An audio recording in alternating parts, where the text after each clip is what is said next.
Hello and welcome 11th class. हम chapter 9th कर रहे थे sequence and series exercise 9.3। 14 question हम सोल्व कर चुके थे। आज हम देखेंगे क्वेश्चन नंबर 15। 15th क्वेश्चन में आपको दिया है given A P with A is equal to 729। आपकी ए की वैल्यू है 729 एंड सेवेंथ टर्म इज 64। आपकी जो सेवेंथ टर्म है वो 64 है, 64 है। Determine S7। We have to determine the term seventh, sum of 7 term. आपको किसी भी जीपी सीरीज में 7 टर्म का सम निकालना है, जबकि ए आपका 729 है, 729 है, और सेवेंथ टर्म 64 है। किसी भी जीपी की कौन सी टर्म? Seventh term. तो a इज इक्वल टू 729। ए की वैल्यू बोलो कितनी है? 729। सेवेंथ टर्म आपकी 64 है। सेवेंथ टर्म बोलें कितनी है?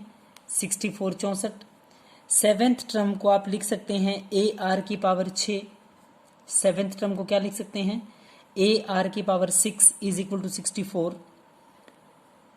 तो यहाँ पे ए कितना है? 729, 729। आर की power 6 as it is equal to 64। R की 6 is equal to 64।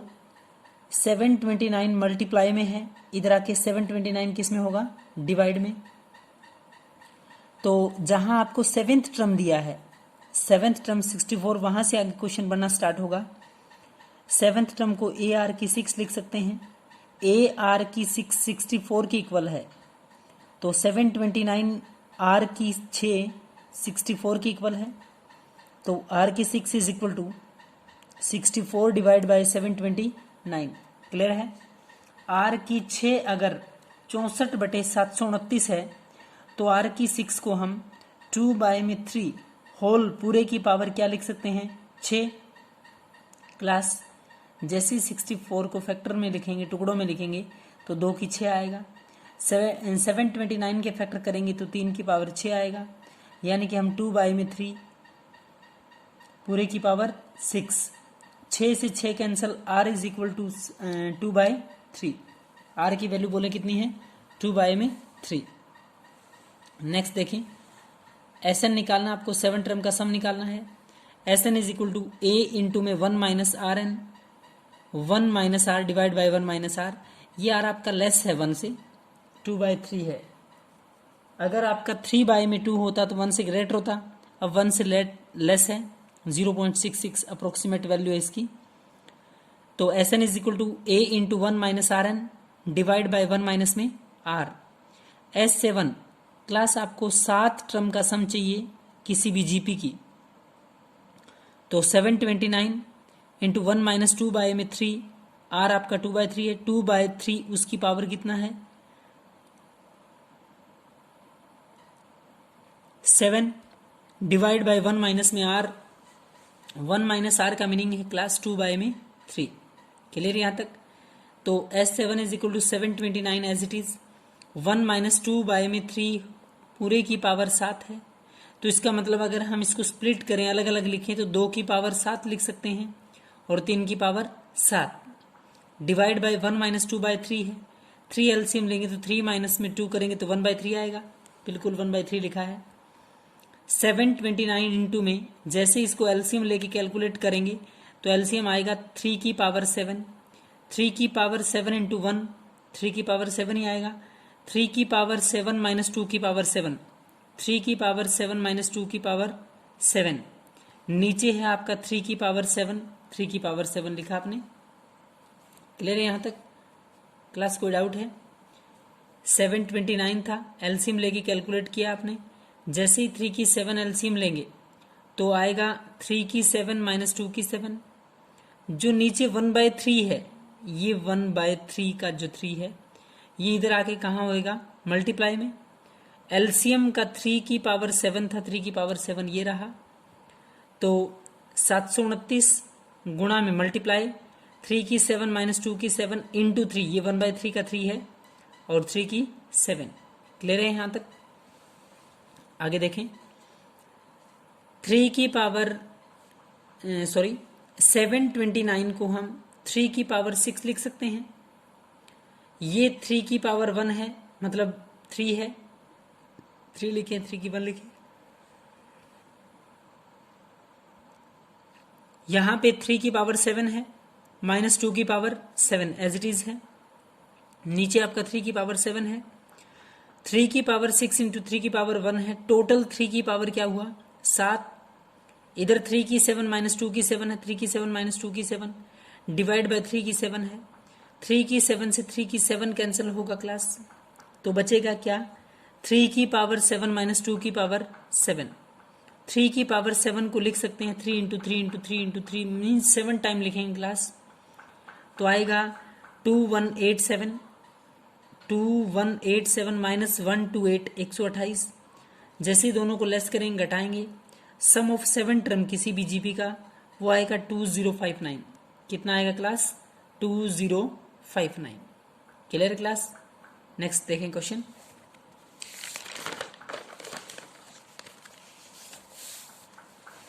Question number 16 ध्यान से देखें।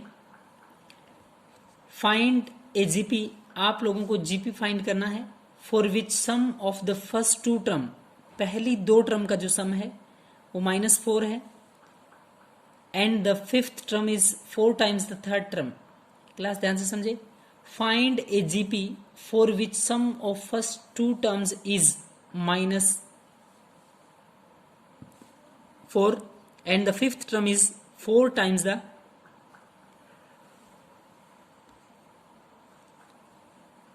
5th term is 4 times the 3rd term। आप लोगों की 5th term 3rd term का कितना है? 4 टाइम्स है।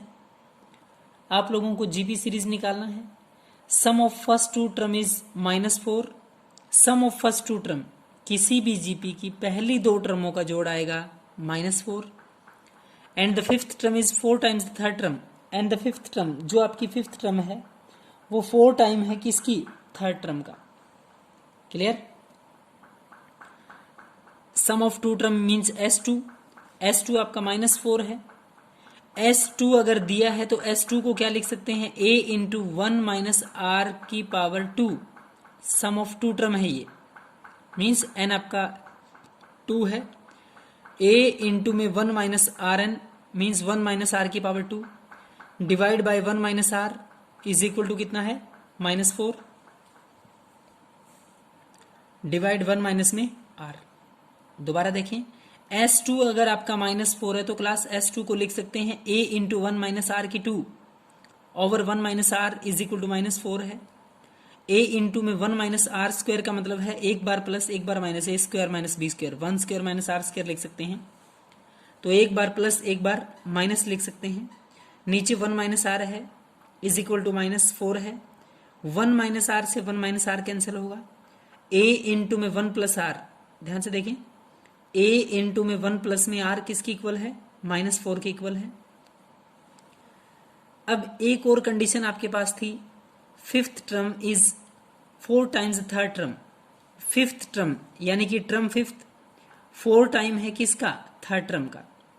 5th टर्म को AR की 4 लिख सकते हैं, 4 टाइम है as it is. 3rd term को AR की 2 लिख सकते हैं। A से A कैंसिल, R स्क्वायर से R स्क्वायर कैंसिल, तो R square is equal to 4 बचेगा।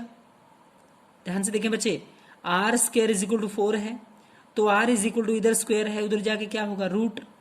R स्क्वायर अगर 4 है तो R is equal to √4, then R is equal to +-2। समझ पा रहे हैं बात को? R की वैल्यू जो कॉमन रेशियो की वैल्यू है वो क्लास कितनी है? +-2। यहां तक कोई दिक्कत है? AR की 4 is equal to 4 time of AR square. A से A कैंसिल, R की 4, R स्क्वायर से R स्क्वायर कैंसिल होगा, तो R square is equal to 4, R is equal to √4, R is equal to +-2। अब इसका मतलब ये हुआ क्लास, एक बार तो R हम 2 लेंगे प्लस का, एक बार R लेंगे माइनस का 2। When R is equal to 2, जब R प्लस का 2 है तो A इंटू 1 प्लस R था, ये देखो A into 1 plus R is equal to -4। A into 1 plus R मतलब 2 is equal to -4। A 2 plus 1 कितना? 3 होगा, यानी कि A इंटू 3 या 3 into A, 3A is equal to -4, A is equal to -4 divide by 3। अगर क्लास आपका a minus 4 divide by 3 है तो कॉमन रेशियो तो पहले से ही आपको पता है कि +2 है। एक बार +2 लेंगे, एक बार -2 लेंगे। जैसे ही +2 लेंगे तो 4/3 -8/3 -16/3 आगे आपकी जीपी सीरीज चलेगी। वही ना r इज इक्वल टू -2, जब r की वैल्यू -2 है तो a into 1 plus R is equal to -4 है। ये आपकी इक्वेशंस थी। a into 1 plus R is equal to -4, a पड़ा है, 1 प्लस में r की वैल्यू -2 है इज इक्वल टू -4 है। a इंटू में 1 -2, ध्यान से देखें, a इंटू 1 -2 तो -1 आएगा। a इंटू में -1 is equal to -4, a is equal to -4 divide by में -1, माइनस से minus cancel, a is equal to 4। Class a की वैल्यू बोले कितनी है? 4। अगर a आपका 4 है तो जीपी सीरीज बनेगी 4, r की वैल्यू -2 है, r की वैल्यू कितनी है? -2, तो 4 -8 16 -32। क्लास समझ पा रहे हैं क्यों? क्योंकि कॉमन रेशियो माइनस में है तो एक टर्म आपकी दोनों में से क्या रहेगी? Minus. Question number 17, if the 4th, 10th and 16th term of a GP are x, y, z respectively, 4th, 10th और 16th term of a GP are in x, y, z, इसका मतलब हुआ 4th टर्म x है, 10th term y है और 16th term आपकी z है। Prove that x, y, z are in GP। आपको प्रूव ये करना है क्लास कि आपकी जो x, y, z यहाँ आपने वेरिएबल लिए हैं वो GP में है। किस में है? जीपी में। 4th टर्म आपकी x है तो term 4 is equal to x, 10th term आपकी तो term 10 is equal to y and 16th term 16 is equal to z। Term 4 को ar की 3 इज इक्वल टू x लिख सकते हैं, टर्म 10 को ar की power 9 is equal to y लिख सकते हैं, टर्म 16 को ar की power 15 is equal to z लिख सकते हैं। अगर x, y, z will be in GP, अगर आपका एक्स वाई जेड जीपी में होगा तो पक्का ये सीक्वेंस भी किस में होएगी? जीपी में। बिकॉज ये कह रहा है कि X Y Z will be in GP, then A R की 3, ये जो टर्म्स है ये एक्स ही तो है, ये वाई है, ये जेड है। अगर एक्स वाई जेड जीपी में है, अगर एक्स वाई जेड जीपी में है, ध्यान से नोट करें एक बात, if X Y Z are in GP, अगर आपकी term X Y Z GP में है, ध्यान से नोट करें एक बात, ये तो है ही आपके सामने। आप ऐसे भी कर सकते हैं कि अगर एक्स वाई जेड जीपी में है, आपको प्रूव करना है ये, तो पक्का क्या होगा? y अपॉन में x is equal to, y upon में x is equal to z upon में y होगा कि नहीं होगा क्लास? y अपॉन में x, ये आपका x y z जीपी में तभी पॉसिबल होगा y by X is equal to Z by Y. तो पक्का ए आर की 3, ए आर की 9 और ए आर की 15 आर इन जीपी, ये टर्म भी किस में होगी? जीपी में। तो ए आर की 9 डिवाइड बाई ए आर की 3, ए से ए कैंसल क्लास, ए से ए कैंसल, आर की 3 से आर की 3 कैंसिल होगा तो आर की 6 बचेगा, ए से ए कैंसल, आर की 9 से आर की 9 कैंसिल होगा बिल्कुल, तो r की पावर 6 बचेगा, दैट इज 2। दोनों साइड आपकी टर्म्स किस में है? r की 6, r की 6, then hence x y z are in GP. तो x y z किस में होगा? जीपी में। आपको 4th टर्म x दिया था, 10th टर्म y दिया था और 16th टर्म आपका z था। अगर x y z जीपी में पॉसिबल होगा, जीपी में होगा, आपको प्रूव करना है, तो पक्का ए आर की 3, ए आर की 9 और ए आर की 15 भी किस में होगा? जीपी में। ये दोनों जीपी में है तो एक्स वाई जेड भी किस में है? जीपी में। तो यहाँ तक क्लास आप लोग बहुत अच्छे से समझ के क्वेश्चन 17 तक कंप्लीट सोल्व करेंगे। Thank you class.